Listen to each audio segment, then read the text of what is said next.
Bismillahirrahmanirrahim. Assalamualaikum warahmatullahi wabarakatuh.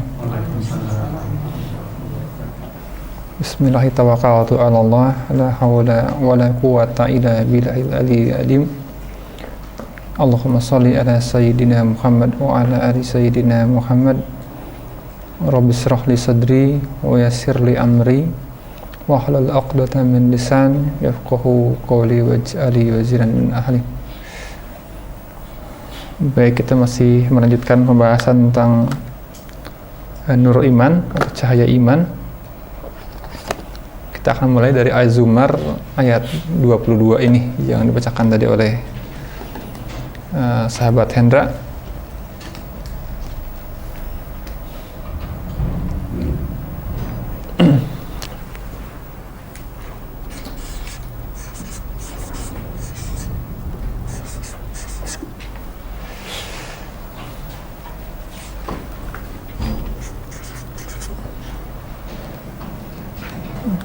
A'udzubillahi minasyaitonirrajim. Faman syarahallahu sadrahu lil Islam fahuwa ala nurim min rabbih. Waalaikumsalam. Apakah orang yang Allah bukakan di sini bukan hati tapi dada, sadrahu sudurnya gitu. Kita boleh bedakan antara qaul antara sudur gitu. Dia walaupun terjemahannya di buku saya mungkin kurang tepat. Apakah orang yang Allah bukakan dadanya atau sudurnya untuk al-Islam di sini? Jadi apa? Sodor terjemahkan sebagai dada, dibuka untuk al-Islam.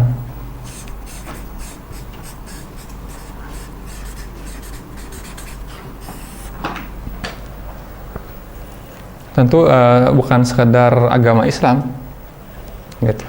Karena kalau disebut agama kan din tiga komponen, al-iman, al-Islam, al-ihsan gitu. Tapi sebuah Islam tertentu gitu, sebuah keberserahan diri tertentu. Kalau kita melihat ke pengajian yang awal tentang apa sih arti adin, adin kita kan diusun dari tiga hal ya, al-Islam, al-iman, al-ihsan. Nah, kalau yang disebut dengan al-Islam yang kemudian disebut rukun Islam, syahadat, sholat, zakat, saum, haji, itu rukunnya. Itu rukunnya. Rukun itu kan tiang-tiangnya gitu. Jadi sebuah bangunan juga harus lengkap, harus total semuanya gitu, bukan sekadar tiang-tiangnya. Bukan sekadar pondasinya, tapi itu hanya pondasi dasarnya, gitu. Rukunnya gitu. Tentu keislaman itu total nanti, bukan sekedar sholat, zakat, saum, haji gitu. Tapi ada yang dibangun dari semua rukun itu gitu. Sebuah penyerahan diri yang total kepada Allah Ta'ala. Nah, kita harus sudah bisa membedakan antara dada dan qalb. Di ayat ini kan diceritakan di sini. Fahuwa ala nurim min rabbih. Kemudian fawailul lil qasiyati qulubuhum. Celakalah orang yang telah menjadi kesat hatinya gitu. Qasiyati qulubuhum, jadi telah membatu, telah kesat hati. Itu ada qalb, ada juga sodor, jamaknya sudur. Jadi di pengajian awal kita sudah membedakan kalau ini jasad ya. Kemudian ada jiwa, ada nafs, saya besarkan. Ini nafs, tentu di dalam jiwa, di dalam jasad. Nah, di dalam nafs ada ruang begini begitu, disebut sebagai sadr, dada. Di dalamnya ada qalb.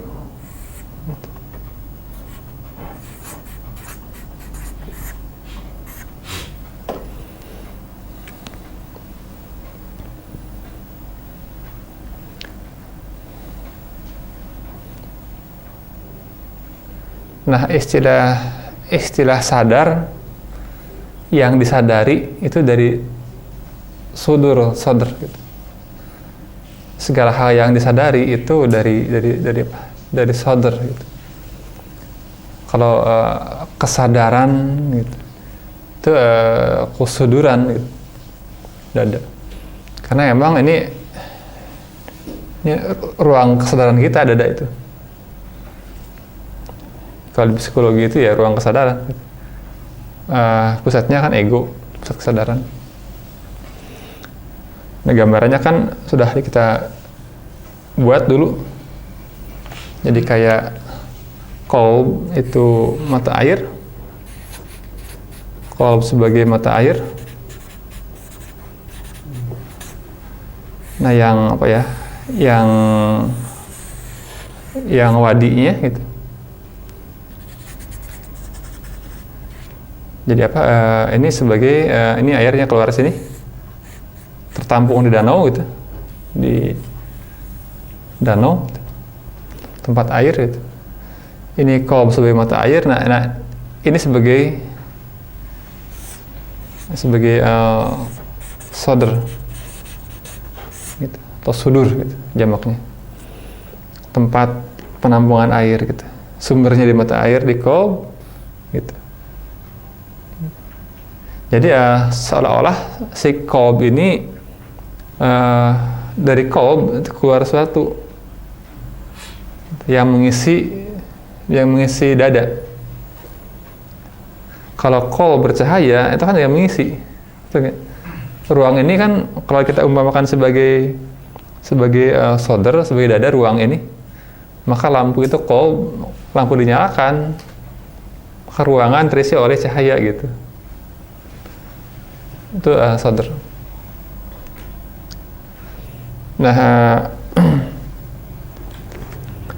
hanya kalau kita lihat sebuah danau, gitu, kan yang masuk bukan dari mata air saja, gitu. Ada sumber-sumber yang lain, gitu. Ada sumber-sumber yang lain, gitu, masuk ke sini. Gitu. Itu dari mana? Dari mata. Dari mata gitu, dari telinga kita gitu, dari hidung kita dan sebagainya. Semua hal yang kita cerap di jasad itu masuk juga ke dada. Jadi seolah-olah si mata kita itu yang menjadi apa ya, channel gitu, kanal yang lubang masuk ke dalam dada kita, mata, telinga, semua itu. Makanya semua yang kita lihat, semua yang kita dengar itu bisa berdampak.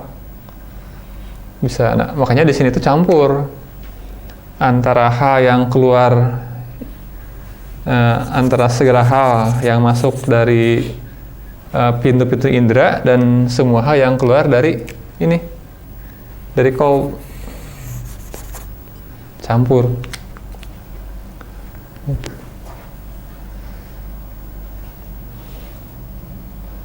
Nanti penyakit hati pun dua,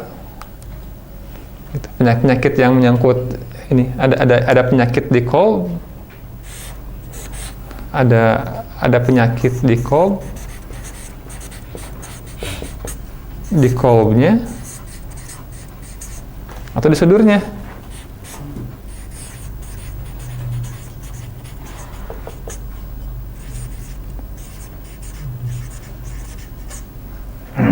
Dua hal. Jadi kalau manusia sakit secara kejiwaan, nafsu itu dua, di dada atau di hatinya gitu. Kalau hatinya masih keluar air yang jernih, masih alhamdulillah. Walaupun di sini banyak kotoran masuk, alhamdulillah. Cuma kadang-kadang yang ini sudah gelap gitu. Jadi mata airnya kering, yang masuk semua kotoran, kan tambah pekat si dada kita itu. Jadi si dosa itu pelanggaran pada hukum agama itu langsung membunuh hati gitu. Kalau dosa ya langsung ke sini gitu kan, kata hadis juga begitu ya, di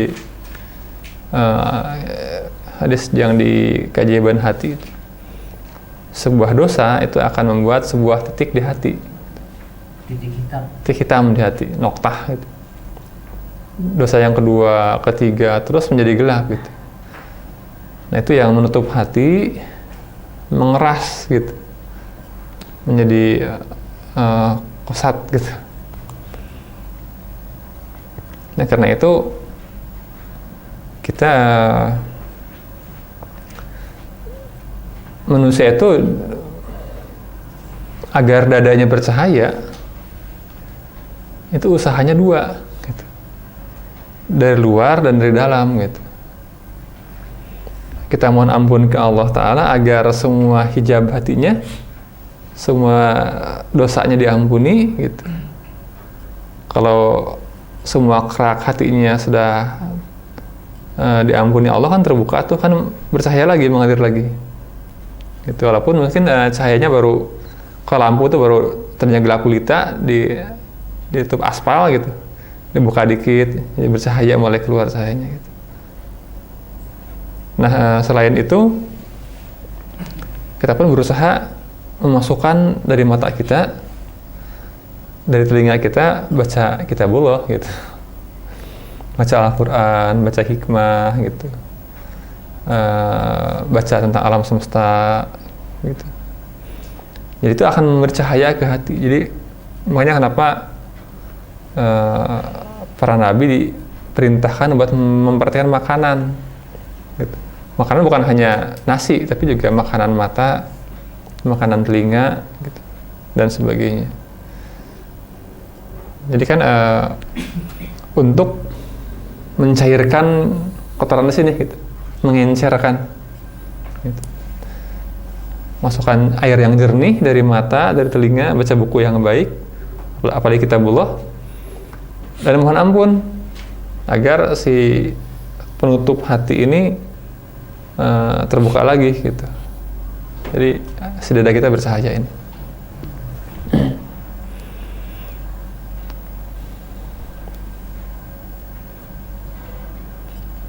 Kalau misalkan bahwa memang posisi hati ini ada dalam dada, itu ada di surat 2246. Misalkan di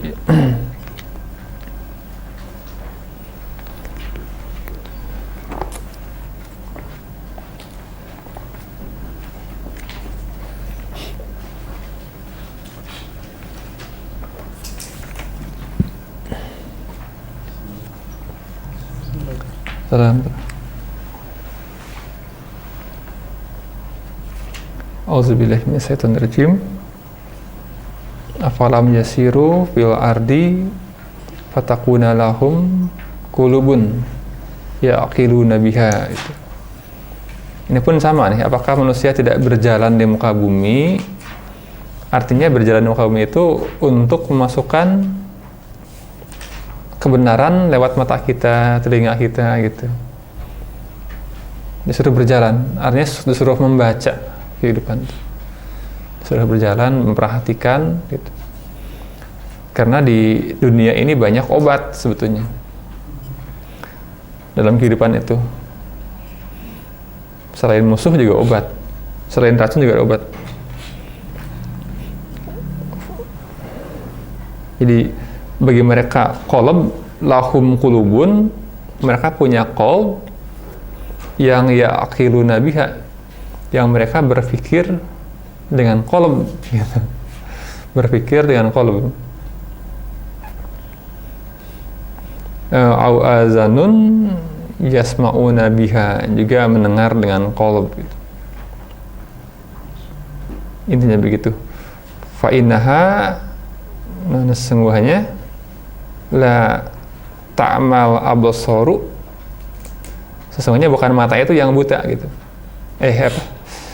Ta'mal absar, walakin ta'mal qulubul lati fi sudur gitu. Tetapi yang buta itu adalah qalb, yang di dalam dada, fi sudur gitu. Di situ qalb ada di dalam sudur, dalam dada. Qalb ada dalam dada. Jadi di sini juga ada yang buta. Kalau misalkan qalbnya buta, pasti mata jiwa juga buta. Gitu. Kalau qalbnya gelap, misalkan si dosanya demikian banyak, dia menutup begini,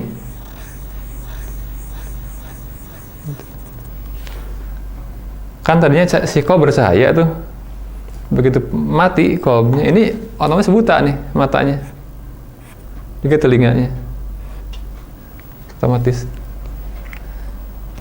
Gitu. Kan lampunya mati salah gitu. Kayak kita lah, kita punya mata yang sehat gitu. Mati, lampunya mati, gelap gulita kan tidak bisa melihat walaupun matanya sehat gitu. Jadi yang buta itu bukan matanya yang salah, tapi hatinya yang padam gitu. Ini pun sama. Gitu. Padam lantaran banyak noktahnya belakang. Noktah kemudian kan membungkus, iya gitu. Bukan noktah, sudah lagi sudah beton gitu, sudah kerak gitu. Penghalang. Sudah jadi kristal mungkin ya, gitu. Mengeras, istilahnya mengeras seperti batu kalau di Al-Quran tuh. Itu penyakit yang di qalb, Pak. Itu yang menutup qalb gitu. Nah, nanti ada yang di dada gitu. Dada itu kan kekhawatiran gitu. Semua. Nanti kita lihat. Nah, makanya gambar dari ini kan jadi di surat An-Nur ayat 35 itu. Gambar dari urusan ini. Jadi skemanya jadi begitu. Ada miskat. Gitu. Gitu. Ada qalb. Miskat itu melambangkan jasad. Ini melambangkan pintu indera.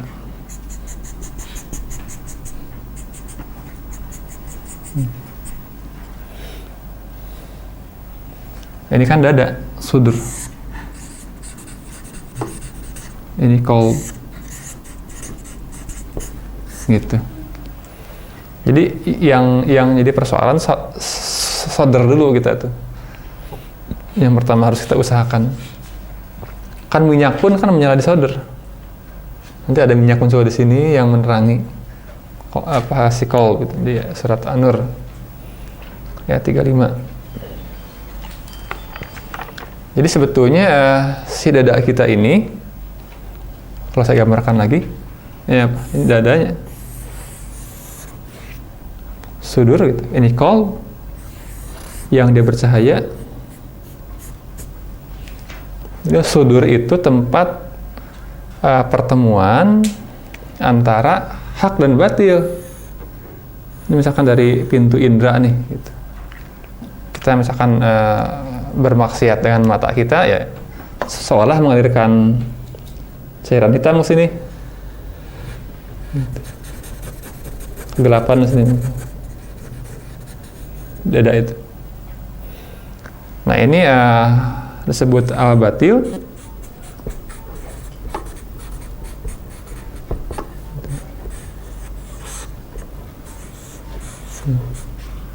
Al-batil yang merah disebut al-haq, yang cahaya ini.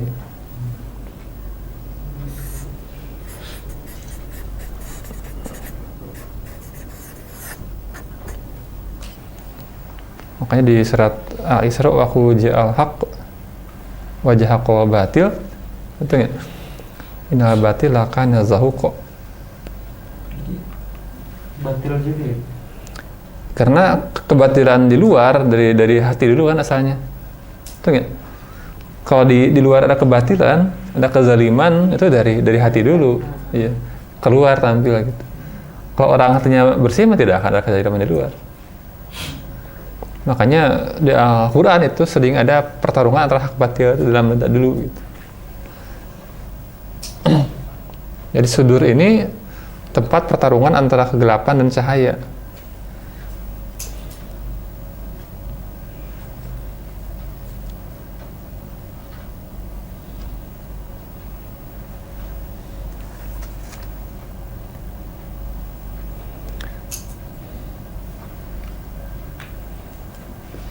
Coba lihat surat 29 ayat 49. Misalkan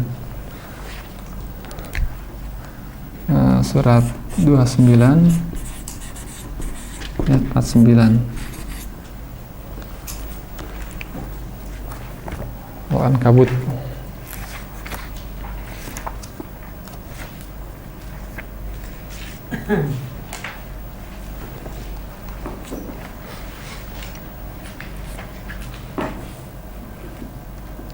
Auzubillahi minasyaitonirrajim. Bahwa ayatum bayyinatum fi suduril lati utul ilma. Bahkan huwanya memang ke Al-Quran menyangkut keterangan di ayat 48-nya. Sebenarnya Al-Quran itu huwa sebagai ayat-ayat yang terinci, ayatun bayyinatun. Pengertian nyata ini bayyinah itu dirinci dalam sudur dada mereka yang diberi ilmu.